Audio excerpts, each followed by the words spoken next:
Hello everyone, my name is Diksha and I am from the Bodhi Academy.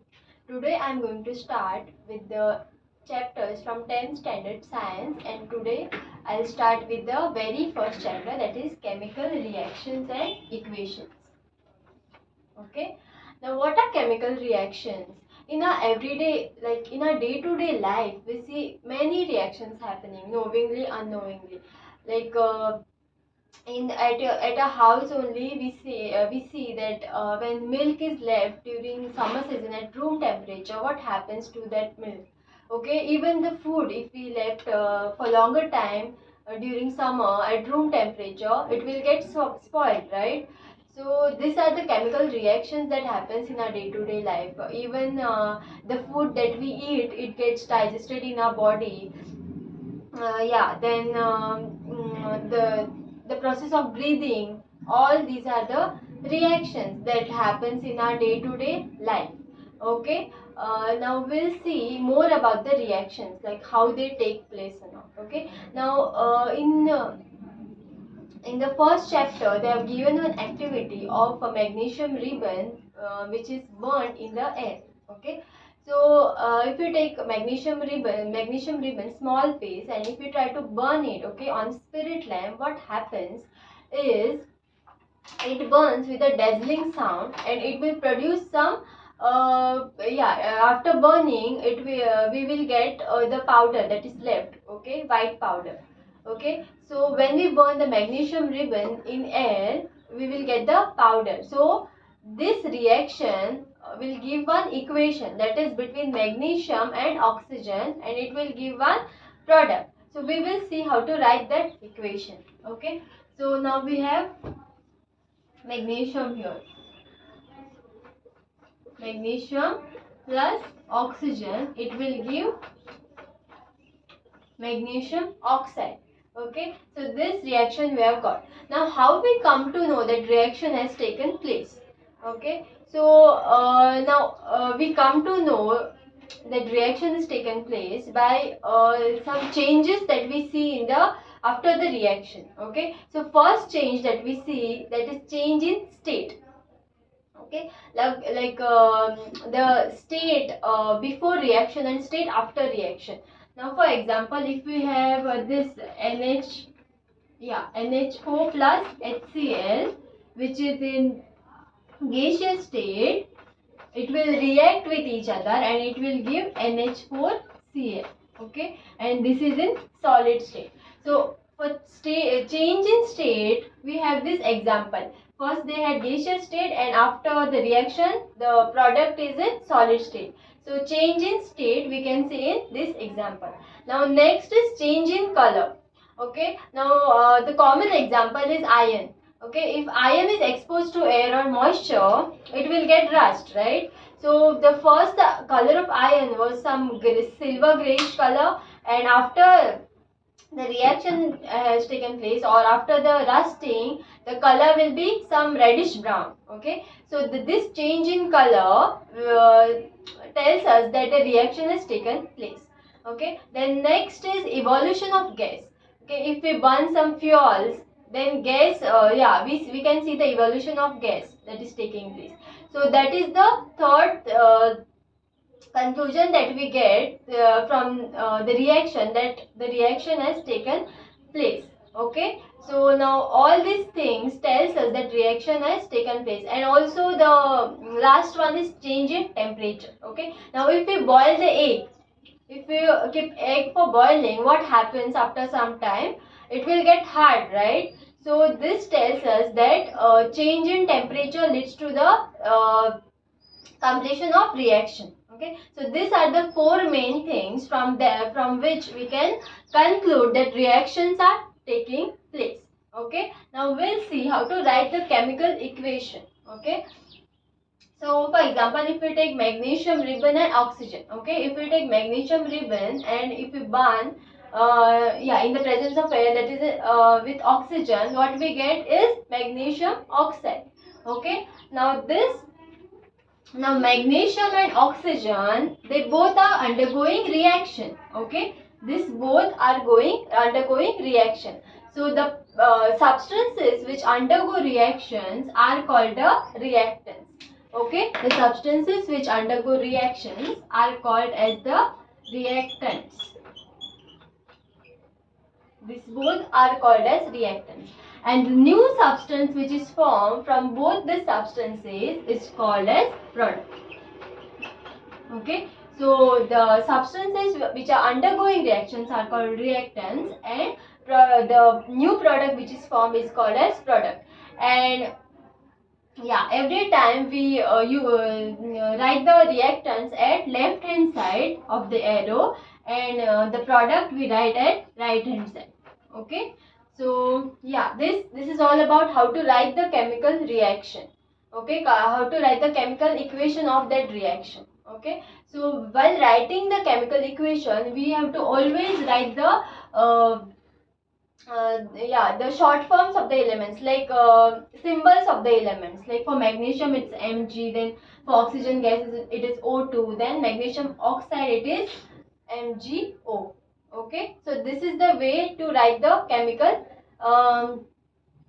reaction. Okay, now we will see that how to write the chemical reaction according to their states.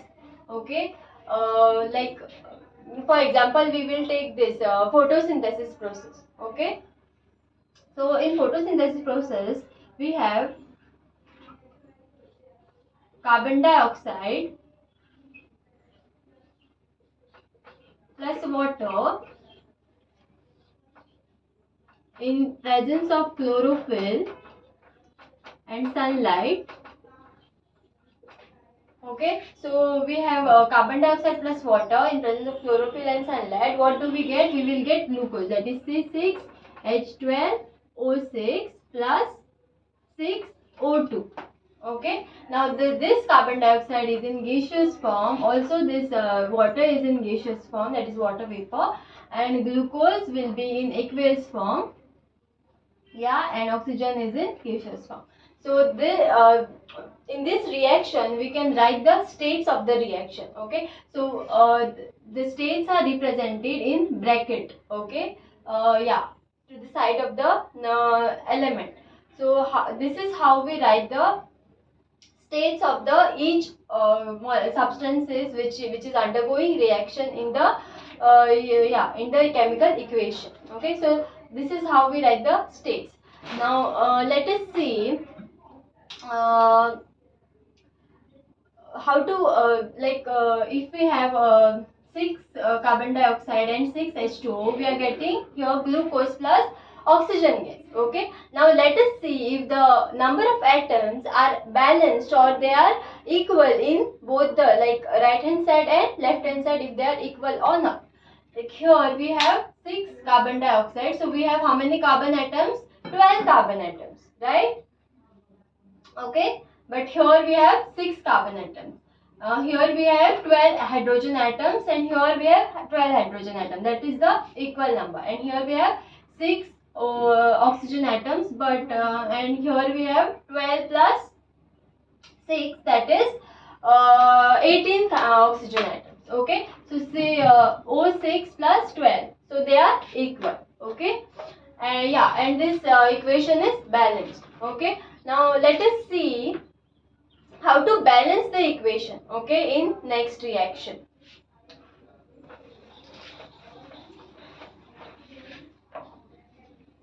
Now if we have zinc plus H2SO4, it will give you, okay, if suppose this is a reaction, how to balance the equation. Now first you have to check if the reaction is balanced or not. Now we have one zinc on left hand side, we have one zinc on right hand side. Also here we have 2 hydrogens on left hand side and 2 hydrogen on right hand side, and one sulfide and other sulfide on left hand. So this reaction is balanced. So we don't have to balance the reaction. Okay. Now let's take some other example. If the reaction is not balanced, we have to balance the reaction, and we have to see how to balance the reaction. Okay. Now if we have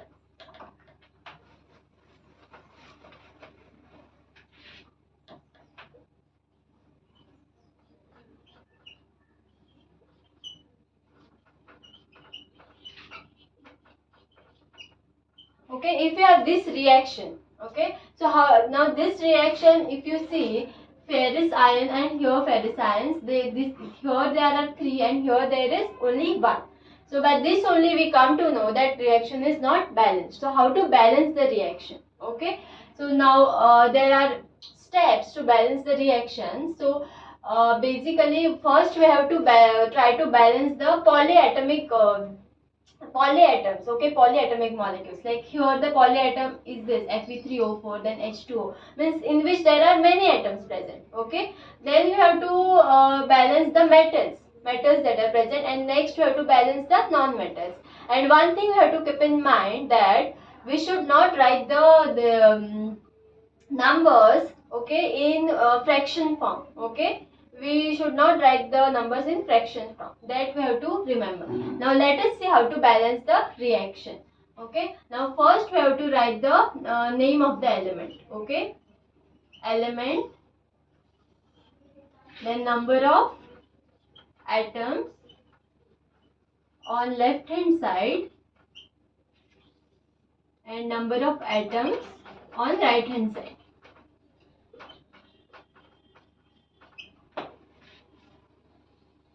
Okay, now let us take ferrous first. Okay, if we take Fe, on left hand side we have only 1 atom, on right hand side we have 3 atoms.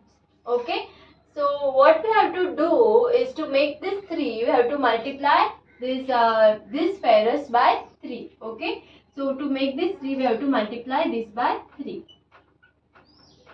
and this will remain the same. Okay, now next you try writing the reaction once again to see if the equation is balanced now or not. Okay, so on left hand side also we have 3, so we can write 3Fe plus H2O. It will give you Fe3O4 plus H2, right? Okay, now next we will see about oxygen atom. Okay, if it is balanced or not. Now this Fe is balanced on both the sides, right? So oxygen atom, here we have 1 oxygen atom and here we have 4 oxygen atom. Okay, so let us write about oxygen atom. Yeah, oxygen atom, on left hand side we have only 1 oxygen atom, on right hand side we have how many? 4 oxygen atoms. Okay, so how to make this 4? Okay, so we have to make these oxygen atoms 4. Okay, so what we can do is here we have 4, so we have to multiply here by 4. Okay, so we have to multiply 4 to this one and we will get 4, and this we have to keep as it is.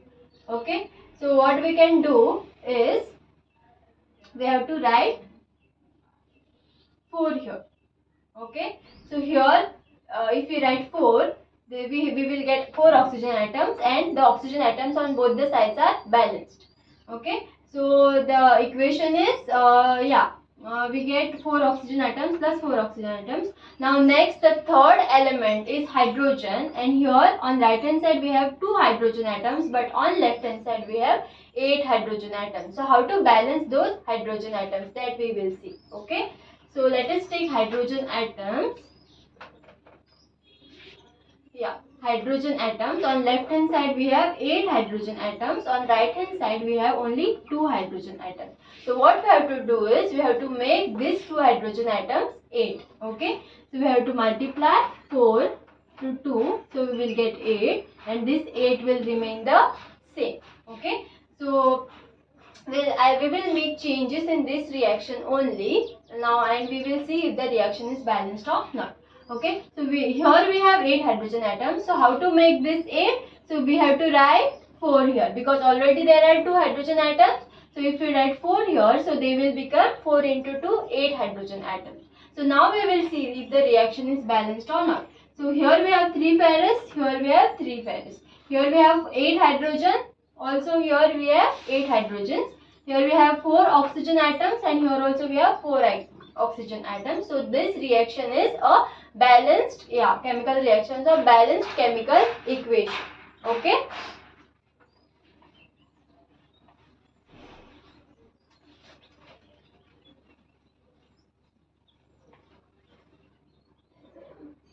Now let us give the states to the reaction. Okay, now this ferrous, it is in solid form, and this hydrogen, it is in gaseous form. Sorry, this water, this is water vapor, they are in gaseous forms.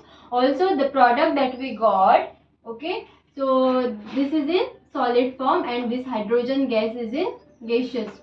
Okay, so this is the last thing that we have to do after balancing the chemical equation. Okay, so this is how we balance the chemical equation, and we write the states according to which compounds we get. Okay, so we have seen the how to balance the chemical equation in this chapter, that is the first part of the chapter.